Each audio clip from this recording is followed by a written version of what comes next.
Duminică dimineața am ajuns la domnul Liviu Perijoc, un crescător cunoscut deja din Suceava. Ce mai faceți? Bună dimineața, bine ați venit! Pregătim porumbei pentru ultima etapă a sezonului cu emoții destul de mari și vă așteptam. Da. Vă așteptam să vorbim, să stăm de vorbă. Pentru cei care nu vă cunosc, hai să începem eventual cu o mică prezentare și vrem să vă și întrebăm cum v-ați apucat de porumbei și când? Păi, mă numesc Liviu Perijoc, am 49 de ani, am lucrat până de curând, până în vara anului trecut în Inspectoratul pentru situații de urgență. Sunt căsătorit, am o fiică de 19 ani pe 17 august. De porumbei am avut din copilărie, probabil că în mare măsură totul se datorează fratelui meu, un frate mai mare, Perijoc Marian, care e mai mare cu 6 ani, și locuind la curte, la casă, aveam ca și copii, vecini, porumbei la momentul ăla, nu neapărat porumbei voiajori, porumbei din ăștia. Așa, ulterior, după, nu știu, cred că prin anii 2010, fratele meu a început să se ocupe de porumbei voiajori, a concurat și în 2012 a fost primul an în care am concurat la inițiativa lui de la Casa Părinților. Și de atunci am început, ca să zic așa, am fost implicat mai mult în sportul columbofil, în ceea ce înseamnă porumbei voiajori. Am concurat la început pe distanțe scurte și medii cu porumbei de general, cu rezultate chiar foarte bune, inclusiv podiumuri național. Deci din primul an, în 2012, am concurat la pui și am fost în tandem cu fratele meu, am fost locul 3 național general pui, locul 1 crescător pe județul Suceava, la viteză, deci am avut rezultate frumoase, ceea ce ne-a dat și un impuls pentru a continua. Ulterior, după ce am învățat mai multe despre sportul columbofil și având în vedere că în zona noastră se concurează preponderent la maraton, au început etapele astea să fie un pic plictisitoare și ușor am început să introducem porumbei de maraton și să concurăm la etapele de maraton. Iar vorbeai de introdus porumbei. De unde aduceți porumbei și de unde ați început să aduceți și pe ce linie v-ați axat în ultimii ani? În ultimii ani, deci în compartimentul de matcă se regăsesc vreo 4-5 linii sau porumbei care au pus baza lotului actual. Și acolo regăsim un mascul de Vijnad, un consanguin pe Blave Van Open, o femelă de Jelema consanguină pe Evi. Nu știu dacă aceasta chiar este și ordinea, un mascul original Leo Vandenberg Super Vaernevic, i-am spus, care a decedat în vara anului trecut. Acel mascul și-a pus amprenta foarte tare pe crescăturie.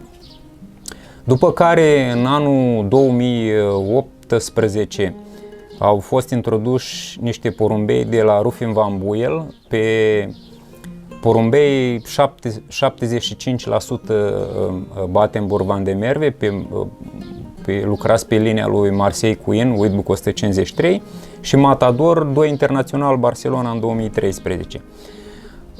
Iar ultimele achiziții am adus în 2020, am cumpărat un nepot din Lloyd care și-a lăsat amprenta din primul an, reușind cu o fiică acestuia în 2022 locul 2 național calitate, enduranță, performanță, 3 as extrem tineret. O porumbiță cu ultima pană de pui neschimbată, concurată o etapă de 850 de km și 3 peste 1000. Iar, deci, acel nepot din Lloyd a fost achiziționat mai mult pentru că era și nepot din Marseille Queen. Aveam nevoie de un mascul pentru a duce mai departe sângele lui Marseille Queen. Că este nepot din Lloyd și New Laureat a fost un bonus. având în vedere rezultatele obținute cu produsii din el, în iarna acestui an la licitația Battenburg am cumpărat și o fică din Lloyd. Și cam ăștia sunt porumbei. Lucrați pe cei de Vijnat, Gelema, Super Vaernevic sunt în compartimentul de matcă începând cu anul, cred că 2017, Super Vaernevic mai devreme, și pe acești porumbei este clădită toată crescătoria în momentul de față. Am reușit să-mi fac niște porumbei așa cum îmi plac mie, o talie mijlocie spre mică, cu o vitalitate foarte bună, cu pene subțiri, foarte bine aerisite, care să facă față cu succes la etapele de maraton extrem. Super, și ne spuneai că te-ai mutat aici de câți ani cu crescătoria în locație? Păi cred că am mai spus lucrurile astea, am mai povestit și cu alte ocazii. Până în 2018 am concurat de la Valera, care se află la casa părintească. N-am mai reușit, n-am mai putut ca să fac performanță de acolo, pentru că mi-era foarte peste mână, la 35 de kilometri distanță, și serviciu și obligațiile familiale. Mama a înaintat în vârstă și nu mai puteam să o solicit. Nu mai avea aceeași luciditate, am mai încurcat produsele și mi-am dat seama că reușeam să fac o etapă de maraton bună. Prima o făceam totdeauna bună, iar ulterior nu mai reușeam să leg datorită faptului că nici recuperarea nu era prea bună, nu puteam să hrănesc porumbei cum vroiam, și atunci m-am hotărât să-mi aduc porumbei mai aproape. La momentul ăla am avut posibilitatea ca să fac un tandem cu un amic tot din apropierea orașului, avea Valera. Am venit cu porumbei mei, am scos porumbeii lui afară, am renovat, am făcut Valera pentru văduvii și cu un lot de porumbei eclozați în 2018, în 2019 cred că pot spune am dominat campionatul județean la maraton tineret, obținând atunci locurile 1, 2, 4 și 6 maraton tineret, 1 as maraton tineret, locul 1 campionatul Star Maraton Provincia Moldova și locul 3 național la maraton tineret. Cu etape destul de grele, Madonna 1069 de kilometri, aveam Tartu, am jucat la momentul ăla, am avut curaj și am împarcat porumbei, în condițiile în care la începutul sezonului mi-am fost propus, nici nu, atunci era în vogă campionatul Best Pigeon, nu știu, probabil că știți despre ce este vorba, Ionuț Gagea împreună cu Lucian Leonte și așa mai departe. Nu mi-am activat porumbei acolo, fiindcă aveam porumbei tineri, credeam că nu o să particip, dar fiind un jucător convins, am participat și am făcut-o foarte bine. În 2020 am avut posibilitatea și mi-am achiziționat aici terenul ăsta, mi-am făcut Valera și mi-am făcut locul ăsta pentru a mă bucura mai mult de porumbei. Și cum a fost primii ani aici? Ai avut dificultăți în aclimatizarea porumbeilor? Nu. N-am simțit, adică nu cred în așa ceva, în aclimatizare. Am concurat în 2021, am concurat cu puii care am adus în 2020 și mai mult de atât mi-am învățat vreo 6 porumbei de la crescătoria unde am fost în tandem și am zburat de aici. Printre care campioana 338, care în 2019 a fost campioană provincială la maraton tineret și locul 3 național. În 2021 am reușit cu ea și am făcut-o, deci zburată din 2 locații, 2 ani de la tandemul Perijoc și Polon, unde am așa, și în ultimul an am concurat-o de aici, din compartimentul de matcă, pentru că când am venit aici am hotărât să opresc la matcă, după în timpul sezonului am scos-o din matcă, am concurat-o și am reușit și am obținut unul provincial, palmares extrem. Deci decizia inspirată până la urmă. Da, cu emoții mari, în fine. Și spune-ne puțin despre anul ăsta, chiar dacă e în curs, deja încă nimic, cum am vorbit, da. Nimic nu e sigur, să spunem, dar cum a decurs anul ăsta și ce așteptări mai ai acum, chiar pe final? Păi, Sezonul columbofil, ca să zicem așa, a început destul de bine.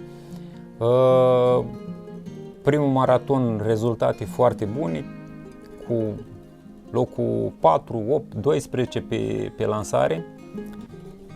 O etapă code, 970 și ceva de kilometri am eu aici, la care participă toată provincia Moldova, un numeric de, nu mai știu cât au fost atunci, 21.900 și ceva de porumbei și 1.119 crescători sau ceva de genul ăsta. Am început foarte bine, porumbei în formă, sănătoși, bineînțeles. Următoarea etapă a fost bună, dar nu chiar la fel de bună ca și prima. Și acum așteptăm cu emoții mari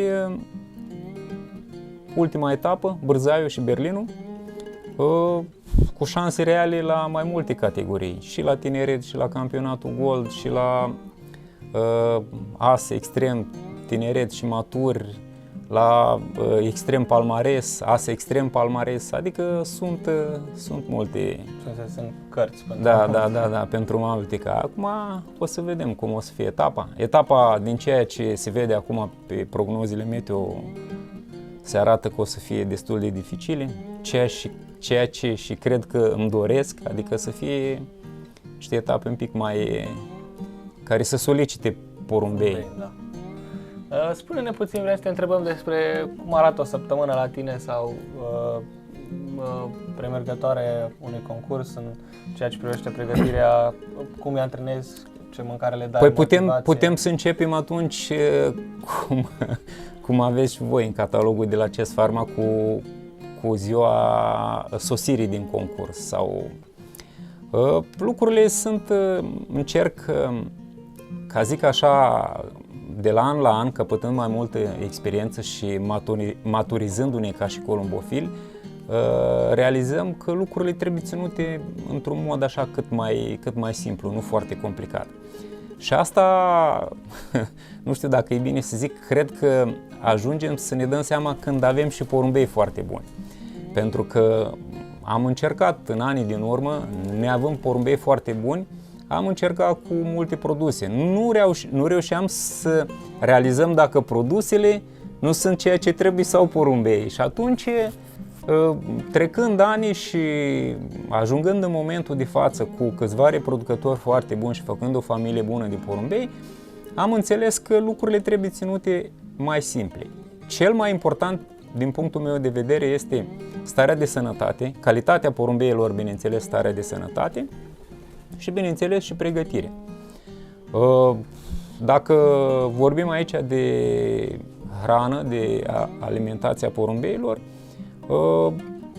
pot să zic că porumbeii sunt hrăniți cu o hrană diversificată de la mai multe firme și, în principiu, o hrană ușoară. Le fac un amestec de bază pe care îl folosesc mai tot timpul, inclusiv la sosire, format din, câteva sortimente, de la Versele, de la Bayers, mai puțin, de la Van Robais. Van Robais am descoperit-o acum în ultimii ani și îmi place foarte mult cum arată mâncarea de la Van Robais.